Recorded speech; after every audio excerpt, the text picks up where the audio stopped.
and subscribe, otherwise I might pay you guys a visit. Right, so on this video we're going to carry on with the story so far, and it's the one that I've been wanting to do ever since I first come up with the idea of doing the playlist of the story so far. But this one will be the fourth video. I wanted it to be the first one, but due to fanboy accusations, as many of you guys know, Dillian Whyte is of course my favourite fighter, so I deliberately made him wait up until this point. So sorry Dylan, that's why I did it. And 64% of you said that you wanted Dillian Whyte next. So excellent stuff. I'm so glad that you guys voted that high as well.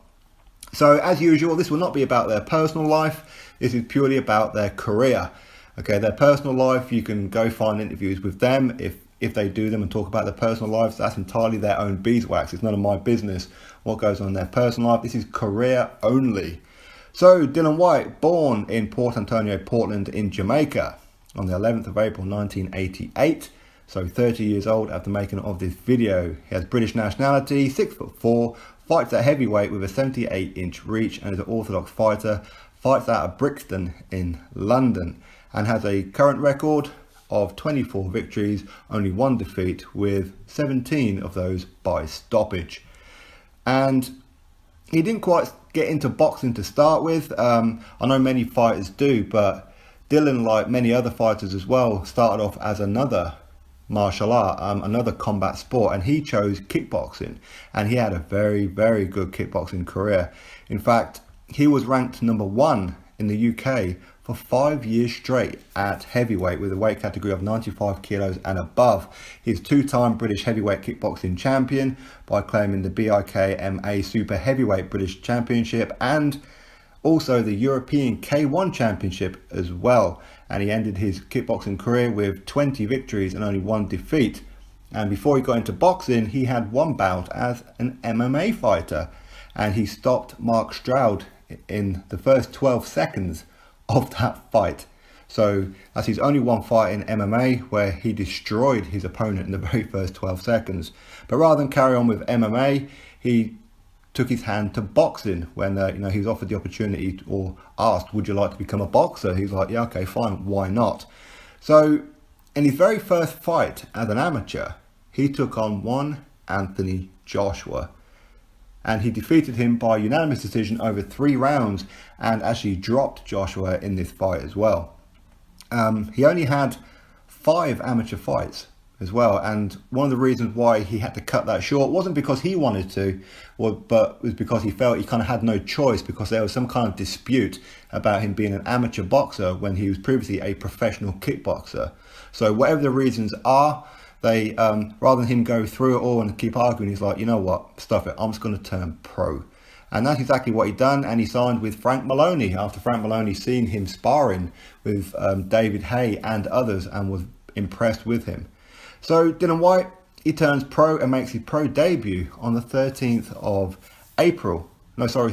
May in 2011 against Tayyar Mohammed, who had a record of 4 wins, 10 defeats and 1 draw, and this happened in Gillingham at the Medway Park Leisure Centre, and he defeated Mehmed over 4 rounds on points. So his very first victory was a points decision over 4 rounds. So remember, as I say, as we're going through this, that his learning career as a boxer is literally in the pro ranks. He's not as amateur and not through choice. He didn't have his head turned with money. That's why he turned pro. He pretty much had no choice but to turn pro. And some of these guys, to be honest, I can't even pronounce their names, so I'm going to butcher them and I do apologise. Anyway, his second fight, he takes on Regimilis Zausi. I killed that one. Anyway, he had a record of 17 wins, 40 defeats and 3 draws, and this happened at Southwark at the Coronet Theatre at Elephant and Castle, and again he went the distance with him over 4 rounds and beat him 40-37 on points. On his third fight, he gets his first knockout victory in round number 3 over Tony Visic, who had a record of 1 win, 2 defeats and 1 draw, and this happened at Bethnal Green at the York Hall. So as I said, that was a 3rd round stoppage victory for Dillian Whyte. And at this point as well, he's known as Dillian the Villain. I know a lot of people know him as Dillian the Body Snatcher Whyte, but back then he was known as Dillian the Villain. So anyway, moving on, in his 4th fight, he takes on Hastings Rassani, who had a record of 22 wins, 64 defeats and 5 draws, and this happened at the Olympia in Liverpool, and again he went the distance with him by winning all 4 rounds, 40-36 on the points cards. For his 5th fight, he takes on Christian Kirillov, who had a record of 2-0 and only 1 draw, and this happened at Limehouse at the Troxy, and he stopped Kirillov in the very first round after dropping him. His 6th fight was up against another guy I can't pronounce, Zurab Naishvili, who had a record of 13 wins, 7 defeats and 1 draw, and this happened in Liverpool at the Aintree Equestrian Centre, and he stops this guy in the very first round. Straight after, he takes on Gabor Farkas and stops him in 2 rounds, and Farkas went into this fight with a record of 6 wins, 23 defeats and 5 draws, and again this is back at the York Hall in Bethnal Green, and he stayed there as well and took on Mike Holden, who had a record of 10 wins, 9 defeats and 1 draw, and he beats Mike Holden in the 3rd round. So then he takes on one Sandor Balog, who had a record of 3 wins, 25 defeats and 4 draws, and this was at Greenhithe at the Glow Blue Water, and he stops him in 4 rounds. Now this is pretty much where his career took a bit of a stall, and I'm not going to delve too much into it, but he got banned for taking an over-the-counter supplement where he went to a chemist. He got this pre-workout, should we say, and it had some banned substance in it. Even though that this substance doesn't do too much for you, it's still on the banned list, and they withheld that ban and kept him out for 2 years because they claimed that it was his own fault, as in he should have really checked the ingredients, although they did accept that what he done was truthful, as in he bought it in good conscience, thinking that because he got it over the counter that it's perfectly safe. But they still held the ban up for 2 years, and the supplement that was in it, if I can try and pronounce it for you, is methylhexamine. I have no idea what it does, but he did try to appeal it, but because they said that this was quite clearly on the anti-doping list, and it was your responsibility for reading the ingredients on the back. But as I said, they did agree that he took it in good faith and wasn't trying to cheat, but they still held him to a 2-year ban. So anyway, he takes 2 years off, and he makes his comeback on the 21st of November in 2014, and he took on Ante Verunica. Now, a lot of you guys may know him for being an opponent for Nick Webb not so long ago, when Nick Webb put him out cold. He really did. But anyway, so this is Dillian Whyte's comeback fight after a 2-year absence. And Verunica had a record of 3 wins, 1 defeat and 1 draw. And this was at King's Cross at the Camden Centre. And he stops him in 2 rounds after dropping him in the 2nd round. Straight after, he takes on Thomas Murzek, who had a record of 9 wins, 49 defeats and 6 draws. And again, this is also at the King's Cross at the Camden Centre. And he stops him in 3 rounds.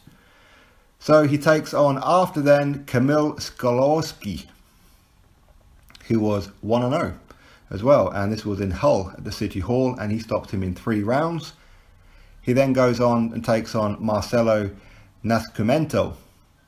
I've killed that one as well, I do apologise. Who had a record of 17 wins and 7 draws.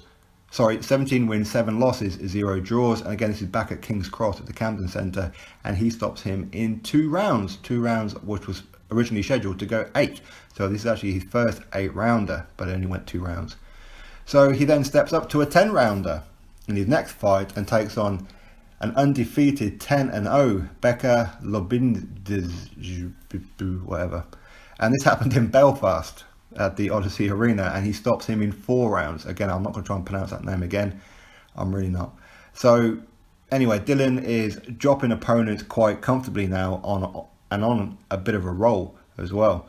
So straight after, he takes on Arenu Beto Costa Jr. He was 17 wins and 4 defeats.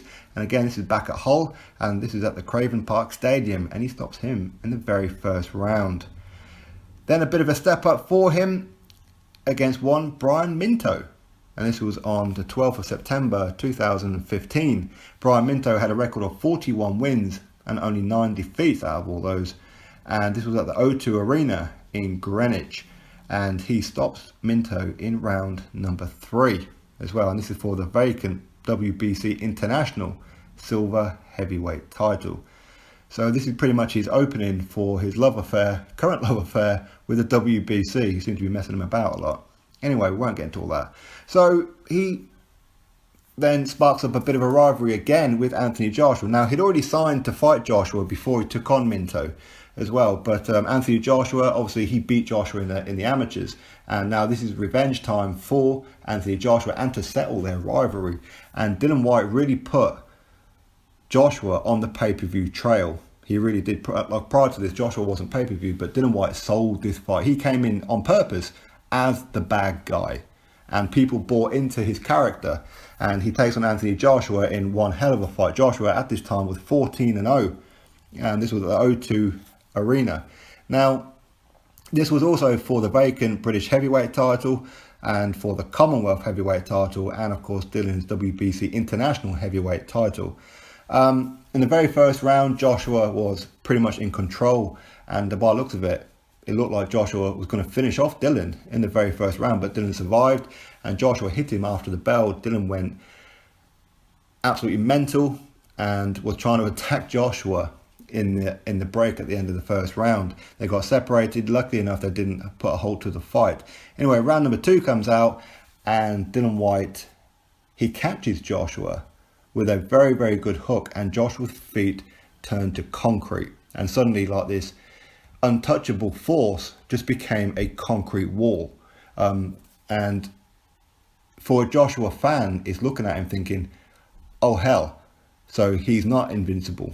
He really isn't. And for Dillian, it was a case of when he hurt Joshua, he wasn't placing his punches, he was swinging wildly. And then if you guys watch that fight back, you'll see at one point he went to punch him, and he kind of like had to like stumble a bit because his shoulder popped out. So he couldn't do any more with Joshua, and well, he had to go into survival mode for the rest of the fight, and ultimately got stopped himself in round number 7 after surviving for like the previous 5 rounds, but of course still giving a very good account of himself, and hopefully we're going to get to see a rematch very, very soon. So anyway, that was his first defeat, and he had to have shoulder surgery after this one as well, which kept him out the ring for 6 months. So yeah, he makes a comeback at the O2 as well in Greenwich, and he takes on Ivica Barukin, and he stops him in 6 rounds. And Barukin, he had a record of 25 wins and 9 defeats. So Dillian, for this fight, it was a case of he's testing out his shoulder. Obviously, he hurt it in the Joshua fight, and he's pretty much testing it out on this guy, and ultimately stops him in 6 rounds. So his shoulder is perfectly fine. Then after, he takes on one Dave Allen, and this was in Leeds, and it went to points over 10 rounds. And Dillian said that he wanted it to go to points because he wanted to show people that he can box. A lot of people were saying because he's knocking out people one after the other up until Joshua, he wanted to show people that he can actually box. He doesn't have to go in there and knock people out. And that's what he'd done with Dave Allen. And Dave Allen was undefeated at this time. He was 9-0 with only one draw on his record. Undefeated, of course. So anyway, he defeats Dave Allen 99 points to 91, and shows people that he can actually box. So then he takes on another domestic rival in one Ian Lewison, who was a very, very promising prospect at one point as well. And Ian Lewison was 12 wins, 2 defeats and 1 draw at this point, and this happened in Glasgow at the SSE Hydro. And again, it went into 10 rounds, and Dillian was in full control of this fight, that's for sure. And it was for the British heavyweight title as well as. So he defeats Ian Lewison by stopping him in round number 10. Ian Lewison's team, they threw the towel in, or Ian Lewison quit. I forget which one it was. But either way, Dillian gets a technical knockout victory over Ian Lewison. So he takes another fight straight after. So, you know, this will be his 4th fight in only 6 months against one Derek Chisora. And these guys had one hell of a build-up. It was absolutely fantastic. Both these guys just didn't like each other. They have history from their own sparring times in the gym and obviously social media. And this fight was an absolutely epic war for 12 rounds. And both these guys tried to put each other out in the early rounds. So of course they got tired. And as I said, this is Dillian Whyte's 4th fight in only 6 months. So already he's getting fatigued, which is probably why it went the distance. And he didn't stop Derek Chisora in this fight. But Dillian Whyte beats Derek Chisora, and I agreed with the decision, but the official results are as well 15-13, 114-15, and 115-114. So a split decision win for Dillian Whyte, and as I said, I agree with that one. So he takes like a little bit of time off after then to recuperate, because I said 4 fights in 6 months was a lot. And then he makes a comeback over in Lincoln in America against a bit of a veteran in Malcolm Tan, who had a record of 25 wins and 5 defeats, and he dominates him and drops him several times before ultimately finishing him off in round number 3. So then he gets a very, very big step-up fight as well against a guy who was one time pitched to be the next Vladimir Klitschko in one, Robert Helenius. Robert Helenius had a record of 25 wins and only 1 defeat. His 1 defeat was against Johan Duapa, and he was winning that fight quite comfortably up until that point. He gets clipped by Duapa, and that's all she wrote. So Robert Helenius comes in like a last-minute opponent, and this was at the Principality Stadium in Cardiff. This was on the I've forgotten what undercard it was now. Anyway, it's a Joshua undercard. So he takes on Robert Helenius, and he goes the distance with him, and he wins by unanimous decision as well. He dominated him from start to finish. He did get rocked early in the fight, but I think a lot of that may have just been unbalanced. But either way, he gets the WBC Silver Heavyweight title for it. So again, another very good name on the record. Straight after, he takes on undefeated former world champion in Lucas Brown, and this is at the O2 Arena in Greenwich. And as I said, Lucas Brown was 25-0 at this point, and he dominated Lucas Brown and then ultimately knocked him out in round number 6 in a very, very dominant, very impressive win. So after then, he gets an opportunity. He can either choose to fight Luis Ortiz for the secondary mandatory, which meant he would have got a WBC world title shot in about 2 years' time had he defeated Luis Ortiz, or he can go to Bulgaria, take on Kubrat Pulev to become the mandatory for Anthony Joshua's IBF world title, even though he's pretty much guaranteed a fight with Joshua anyway for that rematch, or he can fight one Joseph Parker, former world WBO heavyweight champion, who only lost that fight previously to Anthony Joshua, and the first guy to go the distance with Joshua as well. And Dillian Whyte versus Joseph Parker. This happened on the 28th of July of this year, and he defeats Joseph Parker by unanimous decision in a very, very good victory. He did drop Parker in the second round. It was kind of deemed as a bit of a head clash, but at the time, most people, as I'm watching it live as well, I thought it was a legitimate knockdown until I seen the replay, seeing that there was actually a head clash. But either way, Parker gets dropped for the first time in his career. But if people weren't happy with that, Dillian Whyte legitimately knocks down Joseph Parker hard in round number 9 with a sweet left hook, the same one that ended Lucas Brown. And Joseph Parker, I was surprised, he got to his feet and he survived. And Dillian Whyte at this point is starting to get really, really tired. A lot of it could have been with the fact that he didn't have the best training camp in the world. I believe he hurt one of his hands in training camp as well. And the fitness as well, maybe a lot of it was down to the occasion, who knows. But Dillian Whyte did really start to gas towards the end of the fight. And Joseph Parker nearly had Dillian out of there, or at least that's what it looked like on TV. And the very final 12th round, and Dillian had to grab him and hold on to survive to finish this fight. Very, very impressive victory for Dillian, and I was so proud of him that he managed to pull off this kind of win. So he defeated Parker in more emphatic fashion than what Joshua did. So excellent stuff. So this is the story so far for Dillian Whyte. I know that I was getting a bit tongue-tied in some of the bits. A lot of the names of his opponents were starting to really kind of like mess me up a little bit, I suppose. Anyway, so that's what it is. What happens with him next? Who knows? Maybe a rematch with Derek Chisora. That seems like his promoter Eddie Hearn is trying to push for that one. Maybe a mandatory final eliminator with Dominic Brazil. That would be great.